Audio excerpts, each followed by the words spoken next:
10월 28일 화요일입니다. 박근호 이데리움 파트너와 함께 또 오늘 주요 이슈들 또 종목 살펴보도록 하겠습니다. 어서 오십시오. 자, 이슈부터 보죠. 이건 뭐 얘기 안 할 수 없죠. 4,042 역대 최고치를 기록을 했습니다. 사실 한 2달 전만 하더라도 이제 기사에 이제 뭐 4,000p, 뭐 5,000p 얘기가 나왔는데 4,000p 설마 가겠어? 라는 사실 그런 생각을 하신 분들이 많으셨을 거예요. 그러네요. 근데 삼성전자 하이닉스의 힘이라고 이제 보시면 될 것 같고, 사실 어제 실질적으로는 삼성전자 하이닉스 빼고 그 밑에 이제 시장 전반적으로 봤을 때는 그냥 보합 정도 수준의 장이었었어요. 실제 잘 주면 강보합. 그러니까 상승 종목, 하락 종목 수 비율이 그렇게 좋지는 않았었거든요. 어제 그래요. 네. 근데 어제 장 끝나고 보신 분들은 아시겠습니다만 제가 밴드에도 올려드렸는데 이제 뭐 우리가 보통 좀 약간 그런 언론사를 뭐라고 얘기를 해야 되는지 좀 약간 낯에 익지 않은 언론사에서 듣보잡 언론사. 그렇게 하긴 좀 뭐 그렇게 하도록 하겠습니다. 삼성전자 그 엔비디아 HBM4 콜 테스트 실패했다고 기사가 떴다가 이제 그거를 이제 뭐 들어갔더라고요. 그래서 그 다음에 넥스트레이드에서 하이닉스가 뭐 10% 넘게 올랐습니다. 그리고 삼성전자는 떨어졌었고, 근데 그 부분이 뭐 확인을 안 하고 그거를 만약에 쓸 수는 없을 텐데 후폭풍이 대단할 거거든요. 만약에 확인이 안 된다라고 하면. 근데요, 신생 온라인 매체들은 네. 노이즈 마케팅을 해서 네. 브랜드 인지도를 높이려고 네. 그렇게 하는 경우들이 있습니다. 네, 그럴 수도 있죠. 그래서 이제 삼성에서 아마 네. 확인 안 해줬을 텐데 네. 확인한 것처럼 썼을 거예요. 그래서 관련 애널리스트들이 이제 코멘트들 막 내놨는데 모 애널리스트는 HBM4 아직 샘플 들어가지도 않았는데 무슨 소리 하는 거냐 뭐 이런 식으로까지 공식적으로 코멘트가 좀 나오긴 했습니다만 샘플은 들어간 거 아니에요? HBM4? 들어간 걸로 알고 있습니다. 예. 근데 뭐 여러 가지 의견들이 나오더라고요. 그래서 네. 오늘 뭐 굉장히 재밌을 것 같고, 어제 이런 해프닝이 있었다 이렇게 보시면 될 것 같고, 예. 시장 너무 좋고 어제 또 미국 시장이 또 신고치를 나스닥이 거의 2% 급등을 했어요. 네. 필라델피아 반도체가 2%, 2.4% 정도 올랐기 때문에 지수 오른 거 비하면 필라델피아 반도체 지수는 그렇게까지 많이 오르지는 않았네요. 네, 맞습니다. 그래서 그 마이크론 같은 경우는 그냥 뭐 한 강보합 정도 느낌이었었어요. 글쎄요. 그래서 오늘도 한번 좋은 장 기대하면서 충분히 뭐 즐길 수 있는 장이 될 것 같습니다. 네. 좀 전에 이제 프리마켓 삼성전자 1% 정도 상승하면서 가는 거 막 보셨을 텐데요. 네. 그러니까 그만큼 시장이 예민한 겁니다. 이게 전혀 모르는 그런 언론사가 그런 기사를 굉장히 예민한 기사잖아요, 지금. 냈다라는 거에 대해서 시장이 이렇게 예민하게 반응한다라는 거는 그만큼 삼성전자나 하이닉스 같은 이런 반도체 관련주에 주목을 하고 있다는 얘기인데, 그거를 삼성전자가 그렇게 잘 모르는 아마 출입 기자도 아닐 가능성이 높은데 확인해 줄 리가 없거든요. 어쨌든 말씀하신 대로 해프닝 정도로 봐야 될 것 같고, 시장이 이 정도까지 반도체주들을 정말 거의 뭐 푹 빠져서 보겠구나, 이런 거를 확인할 수 있었던 해프닝이다, 이렇게 봐도 될 것 같습니다. 자, 두 번째. 내일 한중 정상회담, 내일이 아니죠. 31일 날 한중 정상회담이죠. 내일은 한미 정상회담이고, 이제 시진핑 주석이 이제 방한을 합니다. 뭐 한알령과 관련돼서는 몇 번 말씀을 드렸습니다만은 뭐 중국 입장에서는 한알령이라는 단어를 쓰진 않고, 이번에 뭐 해제하는 분위기가 나온다라고 하면 뭐 말 그대로 이제 명문화될 수는 없는 부분인데, 이 부분에서 이제 정상회담에서 도출될 수 있는 부분 같은 경우는 한알령 해제 말고 지금 현재 이제 중국이랑 우리나라가 그 소재 장비 쪽이 이제 FTA가 되고 있는데, 2단계 FTA 관련돼서 논의가 될 가능성이 높다라는 게 저는 조금 더 그 무게감을 싣고 싶은데요. 2단계라는 것은 이제 지금 소재 장비 부품들은 이제 FTA 하고 있고, 문화, 관광, 그렇죠. 이런 부분들을 이제 푼다라고 하면 이제 그게 같은 얘기가 될 것 같습니다. 실질적으로는. 그래서 어제 이제 하이브가 사실 BTS 때문에 오르긴 했거든요.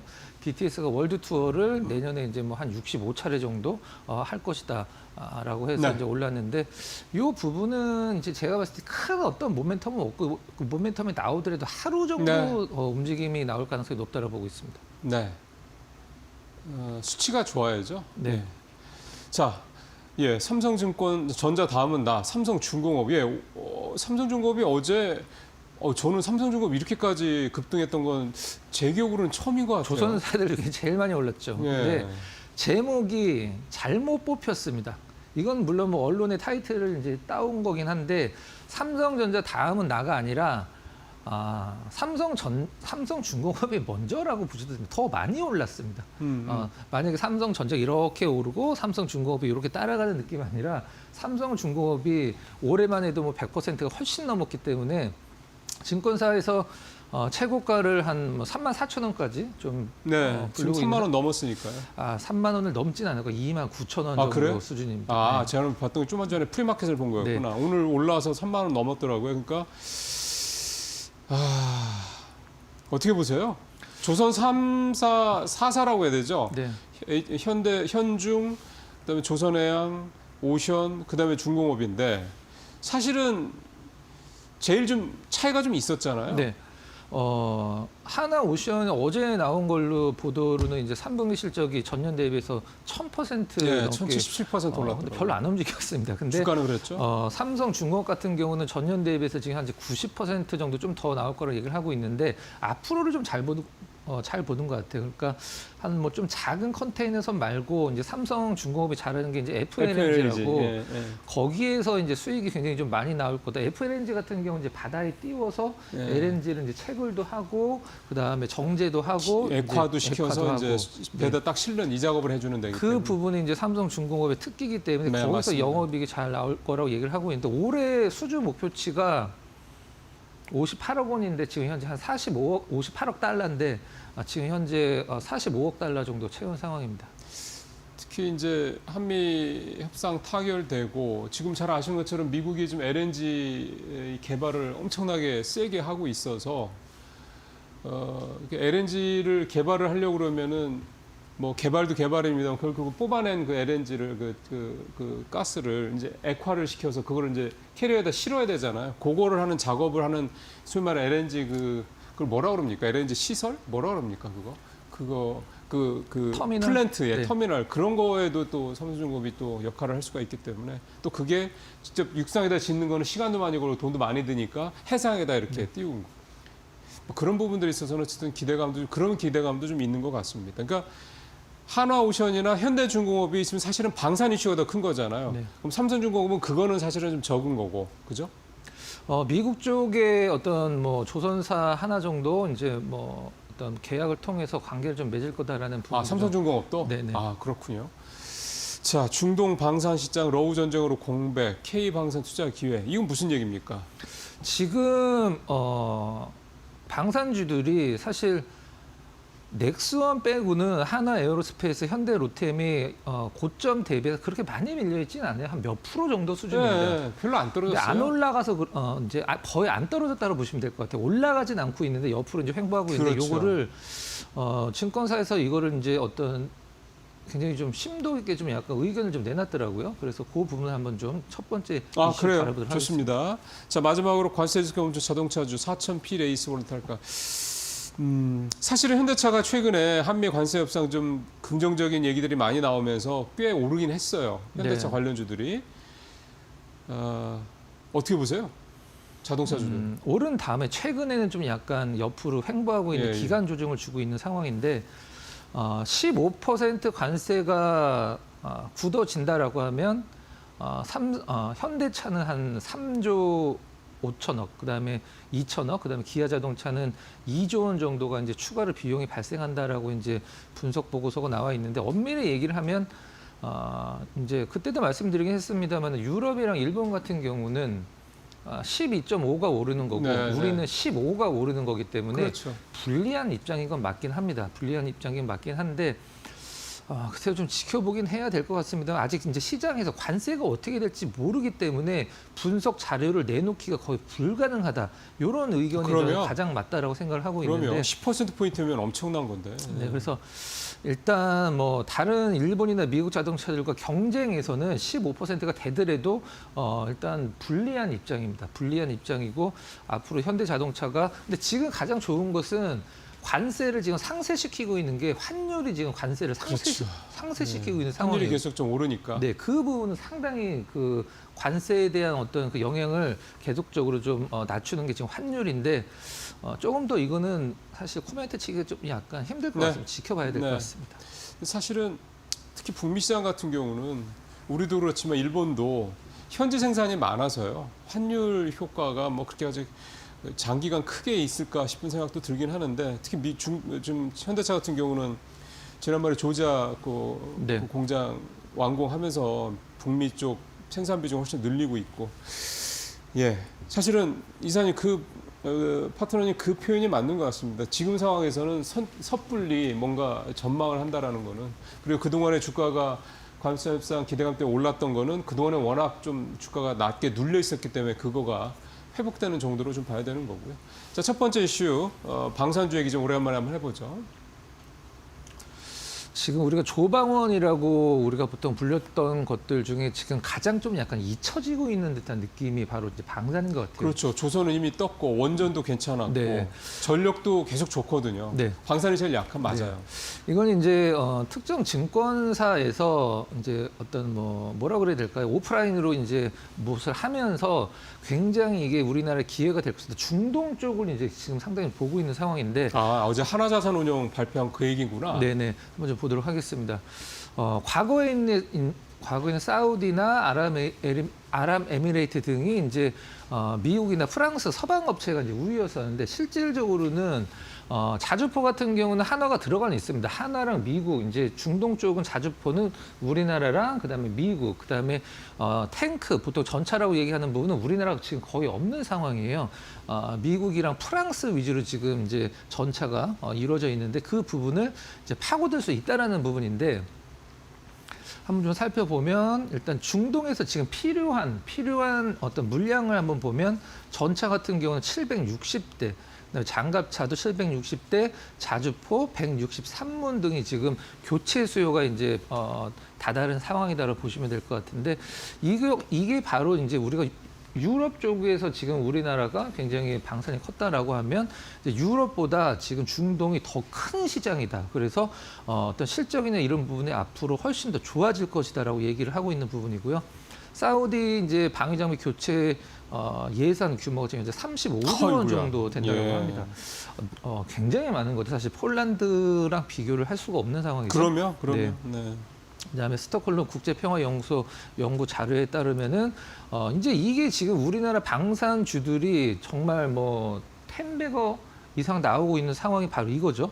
시장 점유율이 불과 3년 전에 1% 초반이었는데 지금 전 세계적으로 지금 우리나라 방산 시장이 22년도 이후에 20%까지 좀 높아졌다는 부분. 네. 주가가 뭐 안 올라갈 수가 없는 거죠. 그러니까요. 이게 근데 지금 사실은 더 올라갈 수 있다라는 거 아닙니까? 네, 훨씬 지금 더. 약간 멈춰 있는데 그동안은 네. 이제 유럽 쪽이었다라고 하면 이제 중동 쪽이 더 큰 시장이다. 그게 이제 골자라고 보시면 될 것 같습니다. 예. 근데 지금 다음 장 한번 네, 볼까요? 다음 장 한번 가보죠. 예상 실적이거든요. 네, 3분기 우리나라 이제 보통 뭐 빅4 방산 기업들 예상 실적인데 항공우주 빼고는 굉장히 아유, 뭐 좋아요. 여기도 뭐 그렇긴 한국항공우주도 합니다만은 나쁜 건 아니에요. 저 네. 좋은 거예요. 예. 일단은 넥스원, 하나에어로, 현대로템 이게 작년에 실적이 나쁜 실적인데 기저 효과로 이렇게 나온다라면 이해를 하긴 하겠습니다만 작년에도 실적이 좋았잖아요. 좋았는데 올해 이만큼 성장했다는 건 엄청난 정말로 거죠. 예. 실로 진짜 엄청난 대단한 부분이라고 겁니다. 보시면 될 것 같습니다. 여기 보면 특징이 하나유로하고 현대로템이 사실 대장주 격인데 매출하고 영업이익 차이가 좀 있어요. 예를 들어서 로템은 매출은 35%인 가운데 영업이익은 거의 2배거든요. 영업 레버리지가 상당히 좋은 그런 거죠. 네. 그러면 이럴 때는 우리 같은 투자자 개인 일반 투자 입장에서 봤을 때는 영업이익 성장치에 좀 더 주목을 하는 게 맞습니까? 아니면 매출 쪽에 주목을 하는 게 맞습니까? 뭐 둘 다 뭐 사실 매출이 늘어날 기업을 고르는 게 가장 맞다라고 보고 원래는 있는데 그게 성장주의 그렇죠. 특징이잖아요. 근데 현대로템 같은 경우는 이제 매출 대비해서 영업 레버리지가 거의 3배에 육박하는 그러게요. 부분이기 때문에 가장 좀 증권가에서 쓰는 공식적인 단어는 아니긴 합니다만은 좀 섹시하다라고 표현하거든요. 이제 증권가에서는 그런 기업이 이제 롯데미를 생각하시면 될 글쎄요. 것 같고 이 부분은 제가 좀 오타를 낸 것 같습니다. 마이너스라고 보시면 될 것 같아요. 아, 항공우주는 마이너스요? 네, 네, 네. 예. 자, 그러면은 뭐 실적 괜찮습니다. 항공우주 정도를 제외한다고 그러면 결국 이 세 종목에 네. 조금 압축을 하는 게 맞나요? 그렇죠. 여기서 저는 만약에 하나만 딱 산다라고 그러면 아. 저는 어디에요? 대장을 살 것 같습니다. 에어로죠? 네, 에어로스페이스 얘기하는 거죠. 여기서 이제 가장 중요한 부분이 있습니다. 아무리 실적이 좋게 나와도 이 시장 눈높이를 충족을 못 시키면 사실 시장에서 그러면? 긍정적인 네. 그 어떤 반응이 안 나오거든요. 근데 이제 한투에서 이제 얘기를 했듯이 시장 눈높이를 상회할 것이다. 이게 가장 중요합니다. 지금 이게 가장 다 중요하긴 합니다만 시장 눈높이를 상회할 것이다. 과연 그런 실적이 실제적으로 나오는지 지켜보시면 될 것 같습니다. 예. 미국은 컨센을 조금 낮춰놓고 그 컨센에 넘어갔다 이런 식으로 많이 얘기하는데 우리는 특히 최근에는 시장이 워낙 강하니까 컨센이 되게 높아요. 실제 실적보다 이렇게 높게 측정되는 경우가 많아서 뭐 그렇다고 해가지고 뭐 예상치 못 미쳤다고 그래서 주가가 크게 빠지고 이러진 않거든요. 어제 하나오션도 컨센보다는 낮았거든요. 근데 주가가 네. 어쨌든 3% 정도 올랐었으니까 그러니까 우리는 사실 그게 뭐 큰 의미는 없는 것 같습니다. 미국보다는. 어쨌든 방산 쪽도 시장 눈높이를 상회할 것이다. 그러면 방산 쪽은 투자 전략을 굳이 얘기한다면 좀 전에 말씀하신 대로도 역시 대장주로. 두 개인 것 같아요. 실적을 믿고 가느냐 아니면 지정학적 리스크를 바라느냐. 그 이제 방산주를 접근하는 투자자분들마다 나눠져 있거든요. 그게 무슨 말이에요? 방산주를 볼 때 이제 지정학적 리스크가 지금 더 번질 거라고 이제 러시아, 우크라이나에서 이제 유럽에서 이제 참전 결정하듯이 그런 걸 보는 분들이 계시고 그래서 성장성이 계속 있다라고 보고. 난 실적만 보겠다 하시는 분들이 계신데 실적만 보실 분들은 이제 자료를 보여드렸듯이 뭐 큰 걱정은 없을 거라고 생각하고 글쎄요. 있습니다. 예. 자, 그럼 이제 두 번째 가볼까요? 네, 종목 한번 좀 간단히 보도록 관심 좀 하겠습니다. 보죠. 네. GC셀, 녹십자 셀. 네, 녹십자 GC 이제 그린 크로스, 셀. 녹십자 셀이죠. 네. 과거 이제 녹십자 셀입니다. 한번 내용 보도록 할게요. 다른 거는 보지 않고 제가 이제 하나만 말씀드리도록 하겠습니다. 녹십자 그룹 핵심 자회사긴 한데 차트를 보면 정말 많이 내려와 있는데. 과거에는 영업이익이 뭐 사실 굉장히 많이 나왔던 기업입니다. 왜 네. 영업이익이 많이 나왔냐 하면 이 검체 검사, 여기 이제 뭐 CDMO도 하고 세포 치료도 그러게요. 하고 바이오 물류도 하고 이제 밸류 체인이 굉장히 다변화되어 있는 그런 기업인데 검체 검사에서 우리가 보통 코로나 때 돈 엄청 많이 버는 기업들 많잖아요. 그러면 그때 뭐 엄청 이 났죠. 녹십자셀, GC셀도 그 중에 한 기업인데 이제 뭐 그게 엔데믹으로 바뀌면서 다 풀려서 이제 내려와서 최근에 적자를 보고 있는 상황인데 바이오 쪽이 어제 이제 코스닥은 지수가 올라가려면 바이오가 올라가야 됩니다. 그러면. 그래서 바이오 움직임이 어제 좀 잘 나왔는데 하나 이제 살펴보시면 파이프라인이 굉장히 많은 기업이에요. 머크랑도 이제 연관성이 있고 근데 가장 중요한 건 어떤 거냐면 맨 밑에 줄입니다.